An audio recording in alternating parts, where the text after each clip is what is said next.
Valentino disait « Je sais ce que veulent les femmes. Elles veulent être belles. » C'est vrai, mais c'est pas tout. En fait, on veut être plus belle, plus mince et plus jeune aussi parfois. Vous n'êtes pas d'accord avec ça? Je suis photographe spécialisée dans les portraits de femmes et jamais aucune de mes clientes ne m'a dit qu'elle ne voudrait rien changer à son apparence. On veut toutes être belles, à l'intérieur comme à l'extérieur. Surtout à l'extérieur. Mais l'extérieur, parfois, on ne l'aime pas beaucoup. Quand on parle d'extérieur, on peut faire référence à ça. Magnifique photo pour une célèbre marque de lingerie placardée sur tous les murs de ma ville quand j'étais jeune. Et aussi magnifique que soit cette photo, et ses fesses, ça ne me donne pas du tout envie de vous montrer les miennes. Au contraire, cette photo me dit « tes fesses ne ressemblent pas à ça ». Et la seule chose à laquelle je pense, c'est que sur mon corps, ça ne rendra mais jamais pareil. Il manque quelques bourrelets, un peu de cellulite, quelques vergetures. Merci pour le sentiment d'infériorité. Et bizarrement, parfois, je me dis que c'est possible, que je pourrais ressembler à ça. Parce que tout ce qu'on voit à la télévision nous parle de transformation. Transformation de corps, de visage, de coupe de cheveux, de style, de mode de vie. Tout nous crie qu'on peut être une meilleure personne, qu'il y a place à l'amélioration. Et la plupart des couvertures de magazines ne nous aident pas. Parce que même si on sait que tout est retouché, on éprouve quand même un sentiment d'infériorité. Et personne n'y échappe, homme ou femme.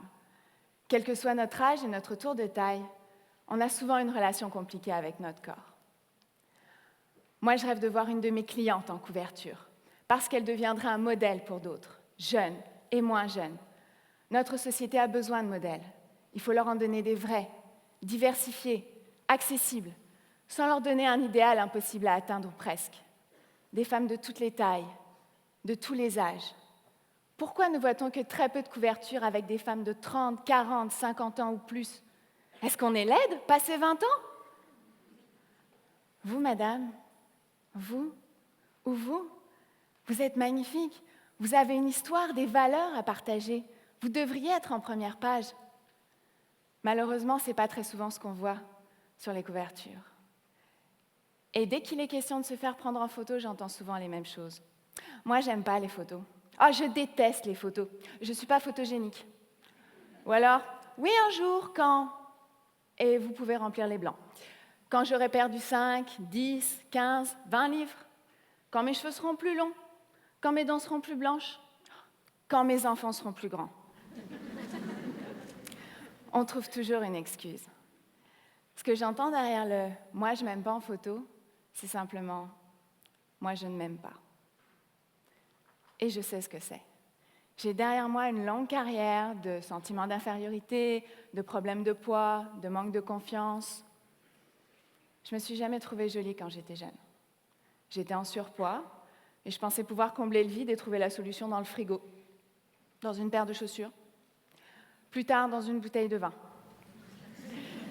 Mais on sait très bien que rien de tout ça ne fonctionne. Le pire, c'est que ce n'est pas le manque d'amour des autres qui nous fait chercher le réconfort dans la nourriture ou dans autre chose. C'est le manque d'amour de nous-mêmes. C'est incroyable cette difficulté qu'on a à être gentil avec soi-même, à s'aimer. C'est nous qui choisissons cette douleur. Personne ne nous l'impose. Il n'y a que nous pour nous aimer et nous traiter avec amour et respect. Et il est temps de le faire. Parce que, soyons honnêtes, on est un peu coincé dans notre corps et dans nous-mêmes. Alors autant composer avec du mieux qu'on peut. Et heureusement, parfois, quelque chose ou quelqu'un va venir nous montrer qu'il y a une autre voie possible, va venir nous aider à nous réconcilier avec nous-mêmes. Parce qu'il y a toujours quelqu'un pour traverser nos murs de peur tel un fantôme, et nous voir belles, et nous aimer, malgré l'apparence que nous affichons, malgré tout ce que nous pouvons penser de nous. Les gens lisent dans notre cœur et dans nos yeux pour voir notre beauté, parce que c'est là qu'elle se trouve. C'est l'amour et la confiance qui créent la beauté, non les archétypes de mode qui changent au fil des siècles. La première fois pour moi, c'est passé par la danse. C'est ma passion, mon oxygène. Quand j'étais petite, j'avais dit à ma mère que je voulais être danseuse. Elle m'a répondu que j'étais trop grosse pour être danseuse, puis que ce n'était pas un vrai métier. J'ai quand même continué de danser, caché au fond de la salle, en évitant les regards trop insistants sur mon corps dans le miroir. Et j'étais plutôt bonne. Et un jour, j'ai croisé le chemin de 2 femmes sans qui je ne serais pas qui je suis aujourd'hui. 2 profs de danse extraordinaires, Laure Courtelmont et Agnès Copé. Je faisais 2 heures de train chaque semaine pour aller prendre leurs cours à Paris, parfois plusieurs fois par semaine. Ce qu'elles m'ont appris, c'est que peu importe la couleur de ta peau, ton âge, ta taille, tes courbes, tes croyances, la danse, c'est pour tout le monde. Parce que quand tu danses avec ton cœur et que tu partages, tu rayonnes. Et chaque être humain a le droit de se sentir exister et de se sentir bien. C'est ça qu'elles véhiculent dans leurs cours. Et c'est ça qu'elles m'ont appris. J'ai passé une audition pour rentrer dans leur troupe de profs, Raga Jam, la première et unique audition de ma vie. Terrorisée parmi tous les profs de danse, de fitness et autres danseurs professionnels à côté de moi. Mais j'ai réussi. Je suis partie en formation intensive et j'ai pleuré toutes les larmes de mon corps pendant une semaine. Parce que je voulais partager ma passion, faire exister les autres comme je me sentais exister moi quand je danse. Et la seule chose que j'avais pour la faire, c'était mon corps. Ce corps avec lequel j'étais pas en harmonie, que j'aimais pas, parce que trop grand, parce que trop de bourrelets, parce que trop de ceci ou pas assez de cela. Bref. J'ai quand même réussi à passer au travers parce que j'avais pas vraiment le choix. Et surtout, en me rendant compte qu'en acceptant d'être vulnérable, en partageant, je recevais 1000 fois plus. Et c'est moi qui me sentais exister autant que mes danseurs. Pour la première fois, j'étais réconciliée avec mon corps. Et je m'aimais. Je suis arrivée au Québec il y a 7 ans. Et pour les bonnes ou les mauvaises raisons, j'ai arrêté de danser.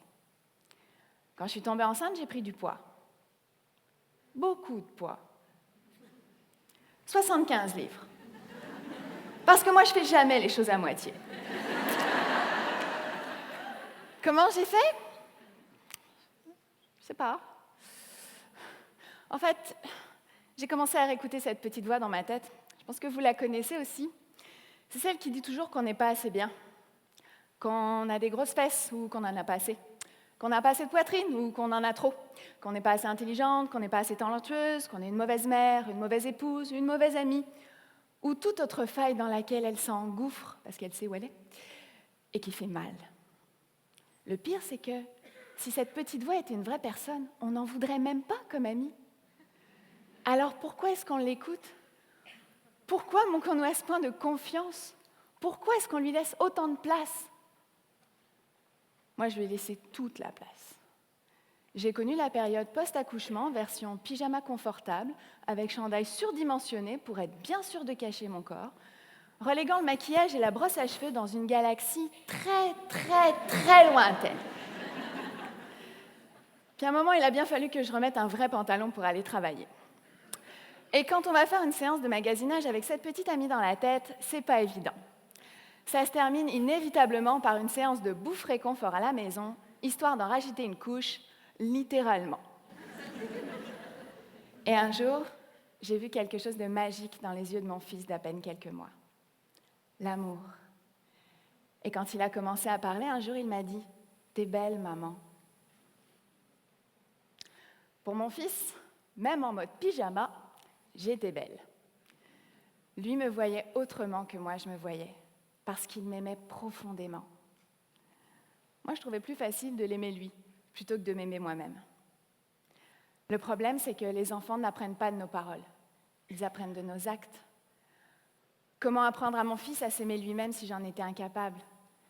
Même si je l'encourage chaque jour et que je lui dis des belles choses, c'est pas de ce que je vais lui dire qu'il va apprendre, c'est de ce que je vais lui montrer. Ce besoin d'approbation et de reconnaissance que nous cherchons tous, de nos parents en général, il ne peut jamais venir, ou venir très tard. C'est à nous de faire ce travail, c'est à nous de montrer l'exemple à nos enfants. Sinon, ils seront remplis de peur, de manque de confiance, de sentiments d'autodestruction. Et nous verrons ça dans leur regard et ça nous brisera le cœur, parce que c'est nous qui leur aurons montré. Il n'y a que nous pour nous aimer et nous traiter avec amour et respect. Je ne suis pas en train de vous dire que cette petite voix ne revient pas, ce serait beaucoup trop facile. Elle et moi, ça remonte à beaucoup trop loin. Je dirais, depuis l'adolescence. C'est intéressant comme relation. Mais aujourd'hui, elle a de moins en moins de pouvoir sur moi. J'ai 37 ans et comme dirait ma mère, des courbes généreuses. C'est la vie. Elle est remplie de merveilleux moments. J'essaye tous les jours de grandir aussi bien personnellement que professionnellement. J'adore mon travail, j'adore danser, partager, photographier les gens. Et je choisis aujourd'hui d'être assez bien maintenant. Je n'ai pas besoin d'être plus mince, je n'ai pas besoin d'être plus jeune, je vaux quelque chose maintenant. Mon corps est parfait maintenant. Il est en bonne santé et ça suffit. J'ai souvent pensé que tout ça était ma plus grande faiblesse. Mais j'ai réalisé qu'en fait, c'était ma plus grande force. Parce que je photographie des femmes et que je veux photographier chaque femme qui s'est déjà regardée dans un miroir et qui ne s'est pas sentie bien. Pour lui montrer comment les gens la voient et pour qu'elle change le regard qu'elle a sur elle.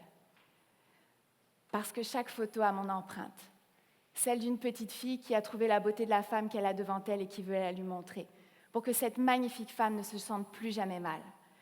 Pour lui montrer que là, sa beauté n'est pas dans l'image déformée que lui renvoie le miroir, mais bien dans l'image de papier que je lui montre, sa vraie beauté, débarrassée de la peur du regard des autres, de ce sentiment d'anxiété généré par je ne sais quel mensonge qu'on s'est bâti et qui nous a laissé nous replier sur nous-mêmes, jusqu'à nous étouffer, nous laisser parfois dans un état fantomatique, une ombre transparente de nous-mêmes. Je le fais parce que je connais ce long chemin pavé de manque de confiance et que ça ne me contrôle plus aujourd'hui. Je le fais parce que nous devons changer le regard que nous avons sur nous-mêmes maintenant, parce que nous devons nous aimer maintenant et célébrer qui nous sommes maintenant.